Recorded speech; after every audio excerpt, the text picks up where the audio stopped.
Hi, ഇന്നപ്പോൾ നമ്മൾ പെട്ടെന്ന് വിരുന്നുകാരൊക്കെ കയറി വരികയാണ്, അല്ലെങ്കിൽ രാത്രി നമ്മൾ കറിയൊക്കെ കുറവുള്ള സമയത്ത് ഉണ്ടാക്കാവുന്ന ഒരു സംഭവമാണ്. വളരെ ഹെൽത്തി ആയിട്ടുള്ള ഒരു സാമ്പാറാണ്. അപ്പോൾ നിങ്ങൾ ചോദിക്കും അതെന്താണ്, സാധാരണ സാമ്പാർ പോലെയാണോ? അല്ല, ഇത് നമ്മൾ കിള്ളി ഇടുന്ന സാമ്പാറാണ്. കിള്ളി സാമ്പാർ എന്നൊക്കെ പറയും. പക്ഷെ ഞാനിതിൽ ചേർക്കുന്ന സംഭവം വളരെ ഗുണമുള്ളതാണ്. അത് മുരിങ്ങയിലയാണ്. മുരിങ്ങയില കൊണ്ടൊരു കിള്ളി സാമ്പാർ, അതായത് ആൾക്കാരെ ഞെട്ടിക്കുന്ന വിധത്തിലുള്ള, ഇതിനകത്ത് വേറെ മസാലകളോ പൊടികളോ ഒന്നും ചേർക്കാതെ തന്നെ നമുക്ക് ഉണ്ടാക്കാം. അതുകൊണ്ടാണ് പെട്ടെന്ന് തയ്യാറാക്കാമെന്ന് ഞാൻ പറഞ്ഞത്. കിള്ളി ഇട്ടിട്ടുണ്ടാക്കുന്ന സാമ്പാറാണ്. അരപ്പോ പൊടികളോ ഒന്നും വേണ്ട, കിള്ളി എടുക്കുക. അതായത് മുരിങ്ങയില കിള്ളി എടുത്തു, അതുപോലെ മുളക് കിള്ളി എടുത്ത് അതൊക്കെ ഇടുന്നതിനാണ് കേട്ടോ നമ്മൾ ഈ കിള്ളി സാമ്പാർ എന്ന് പറയുന്നത്. അപ്പോൾ നമുക്ക് കിള്ളി സാമ്പാറിൻ്റെ വെളിയിലേക്ക് പോകാൻ പറ്റും. ആ മുരിങ്ങയില ഇവിടെ കിള്ളി എടുത്ത് വെച്ചിട്ടുണ്ട്, മുളക് കിള്ളി ഇടാനായിട്ട് വെച്ചിട്ടുണ്ട്, ഉള്ളിയുണ്ട്, പിന്നെ നമ്മൾ ഒരു 1/4 കപ്പ് പരിപ്പ്, ഒരു തക്കാളിയും കൂടെ ചേർത്ത് കുക്കറിൽ വേവിച്ച് വെച്ചിട്ടുണ്ട്. ഓക്കെ, അതിന് പ്രത്യേകം കാണിക്കേണ്ട കാര്യമില്ലല്ലോ. 1/4 കപ്പ് പരിപ്പ്, ഒരു വലിയ തക്കാളി കേട്ടോ. അപ്പോൾ പരിപ്പ് നമ്മൾ വേവിച്ച് വെച്ചുകൊണ്ട് തന്നെ വേറെ ഒന്നും ഒരുപാട് വേവിക്കാനൊന്നുമില്ല. നമ്മൾ കുറച്ച് വെളിച്ചെണ്ണ ഒഴിക്കാം. ഇതിലേക്ക് കുറച്ച് കടുക്,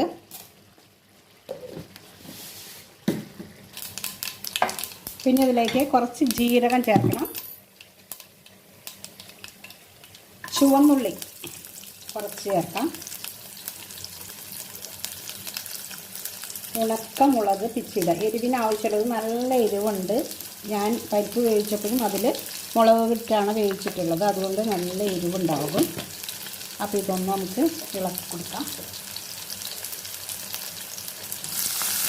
ആ ഉള്ളി ഒന്ന് വെന്ത് വരണം. അത് ഒരുപാട് നേരം വെച്ച് നമ്മൾ വേവിക്കുന്നൊന്നുമില്ല, അതുകൊണ്ട് തന്നെ ഉള്ളി നന്നായിട്ട് വഴന്ന് വരണം. അപ്പോൾ ഞാനൊന്ന് കീറി ഇട്ടിട്ടുള്ളതാണ്, വലിയ ഉള്ളി ഒന്ന് കീറി ചെറുതാക്കിയാണ് ഇട്ടിട്ടുള്ളത്, അപ്പോൾ പെട്ടെന്ന് ആവാൻ വേണ്ടിയിട്ട്. ഞാൻ പറഞ്ഞില്ലേ, ഇത് പെട്ടെന്ന് നമുക്ക് തയ്യാറാക്കാവുന്നതാണ്. കിള്ളി ഇട്ട് സാമ്പാറെന്ന് പറഞ്ഞാൽ പെട്ടെന്ന് തയ്യാറാക്കുന്ന സാമ്പാറിനാണ്. അത് അരയ്ക്കാനോ അരപ്പിനോ ഒന്നും പോകേണ്ട ആവശ്യമില്ല. അപ്പോൾ ഉള്ളി പതുക്കെ വഴണ്ട് വന്നിട്ടുണ്ട്. അതിലേക്ക് നമ്മുടെ എന്ത് ചേർക്കണം? മുരിങ്ങയില.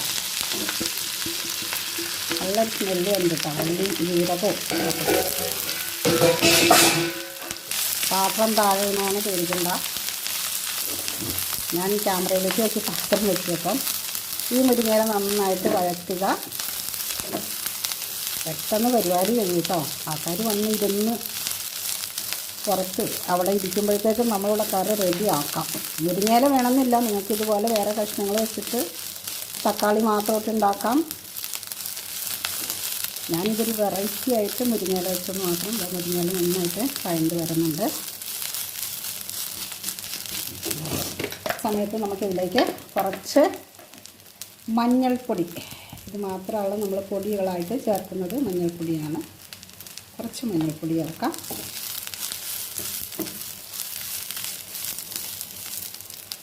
ആവശ്യത്തിന് ഉപ്പ് കുറച്ചിടാം. ഉപ്പ് നോക്കിയിട്ടിട്ടാൽ മതി. അപ്പോൾ മുരിങ്ങയില പതുക്കെ ഒന്നിങ്ങനെ വഴണ്ട് വരേണ്ട സമയം വേണ്ടു. ഇതിന് ആ ഉള്ളി മുരിങ്ങയിലയും പതുക്കെ ഒന്നാവണം, അത്രയേ ഉള്ളൂ. പിന്നെ നമ്മൾ ഇതിനകത്ത് മെയിൻ ചേർക്കുന്നത് കായപ്പൊടിയാണ്. കായപ്പൊടി ഇടണം, നമ്മൾ സാധാരണ സാമ്പാറിൽ ഇടുന്ന പോലെ കായപ്പൊടി ചേർക്കാം. ഉണ്ടോ? 2 മിനിറ്റ് ഒന്ന് അടച്ചു വയ്ക്കാം. 2 മിനിറ്റ് ഒന്ന് മുരിങ്ങയില വേവട്ടെ. അടച്ചു വയ്ക്കുമ്പോൾ ആവി കൊണ്ട് തന്നെ മുരിങ്ങയില നന്നായിട്ട് വെന്ത് കിട്ടും. മുരിങ്ങയില നമ്മൾ എന്തെങ്കിലുമൊക്കെ ചെയ്ത് ദിവസവും കഴിക്കാൻ നോക്കാം, പ്രത്യേകിച്ച് ലേഡീസ് കഴിക്കാൻ നോക്കാം. ഒരു പിടി മുരിങ്ങയിലയാണെങ്കിലും ദിവസവും നമ്മൾ കഴിക്കാനായിട്ട് ശ്രദ്ധിക്കുക. പിന്നെ ഇതിൽ തക്കാളി ചേർത്തിട്ടുള്ളത് കൊണ്ട് തന്നെ നമുക്ക് പ്രത്യേകം പുളി പിഴിയേണ്ട ആവശ്യമില്ല. സാധാരണ ഇലക്കറികളിൽ പുളി അങ്ങനെ അധികം പിഴിഞ്ഞ് അങ്ങനെ ഞാൻ കേട്ടിട്ടില്ല, കണ്ടിട്ടുമില്ല. ഇലക്കറിക്ക് വേണ്ടാന്നുള്ളതാണ് എൻ്റെ ഒരു അറിവ്. അപ്പോൾ നമ്മൾ അതുകൊണ്ടാണ് തക്കാളി ചേർത്തത്. അപ്പോൾ ഒരു തക്കാളിയാണ് കേട്ടോ ഞാൻ ആ പൈപ്പിൻ്റെ കൂടെ വേവിച്ച് വെച്ചിട്ടുള്ളത്. ഒരു വലിയ തക്കാളിയാണ് മുറിച്ച് വെച്ചിട്ടുള്ളത്. അത് മതിയാവും, അതിൻ്റെ പുളി മതിയാവും. അപ്പോൾ നമുക്ക് ഇറങ്ങി നോക്കാം. അപ്പോൾ ആ മുരിങ്ങയിലൊക്കെ നന്നായിട്ട് വാടി വന്നിട്ടുണ്ട്. ഇവിടെ നമുക്ക് നമ്മുടെ പരിപ്പ് വേവിച്ചത് ഒഴിച്ചു കൊടുക്കാം. പരിപ്പ് തക്കാളിയും കൂടെ വേവിച്ചതാണ് കേട്ടോ, മുളകും പിച്ചിയിട്ട് വേവിച്ചതാണ്. നമുക്കിതിലേക്ക് ആവശ്യത്തിന്, ഇത് കുറച്ച് ലൂസാക്കിയുള്ളൊരു കറിയാണ് കേട്ടോ. കുറച്ചും കൂടെ വെള്ളം ഒഴിക്കണം. അപ്പോൾ ഇത്രയും ലൂസാക്കിയിട്ടാണ് എടുത്തിട്ടുള്ളത്. അപ്പം നിങ്ങൾക്കൊരു സംശയം തോന്നും, ഇത് തന്നെയല്ലേ പൈപ്പ് മുരിങ്ങയില എൻ്റെ പെണ്ണ് ചേച്ചി എന്ന് ചോദിക്കും. പക്ഷെ അല്ല, ഇതിൻ്റെ ടേസ്റ്റ് വേറെ, അതിൻ്റെ ടേസ്റ്റ് വേറെ. കണ്ടോ? സംശയമുണ്ടോ? വെച്ച് നോക്കിക്കോളൂ, എന്നിട്ട് പറ.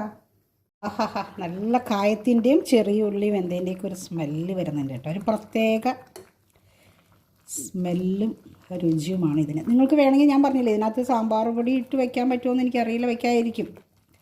പക്ഷെ അത് വയ്ക്കുമ്പോൾ പിന്നെ സാമ്പാറെന്ന് തന്നെ പറയണം. സാധാ സാമ്പാറിൻ്റെ ടേസ്റ്റാവും. ഇതാകുമ്പോൾ വേറൊരു രുചിയാണ്, നല്ല രസമാണ്. ഇപ്പോൾ സാമ്പാർ പൊടി ഇല്ല, അല്ലെങ്കിൽ കഷ്ണങ്ങളൊന്നും ഇല്ലെങ്കിൽ ചെയ്യാവുന്ന ഒരു കാര്യമാണ് ഞാൻ ഈ കാണിക്കുക. പെട്ടെന്ന് ചെയ്യാവുന്നതാണ് ഈ കിളി സാമ്പാർ. ഈ ഒരു പാകത്തിന് വേണോട്ട് എടുക്കാനായിട്ട് ഒഴിക്കാൻ പാകത്തിന്. ഓക്കെ, നമ്മുടെ സാമ്പാർ റെഡിയായി കഴിഞ്ഞു. അപ്പം നമ്മുടെ ആവി പറക്കുന്ന വെള്ള അരിച്ചോറ് ഓക്കെ, ഇതിലേക്ക് നമ്മുടെ സാമ്പാർ ഒഴിക്കുകയാണ്. എന്താ സ്മെല്ലെന്നറിയാം, നല്ല വാസനയാണ് ഈ സാമ്പാറിന്. കായവും ജീരകവും ഒക്കെ ചേർന്നപ്പോൾ ഉള്ള ടേസ്റ്റ്. ഒന്നും വേണ്ട, ഒരു മുളക്.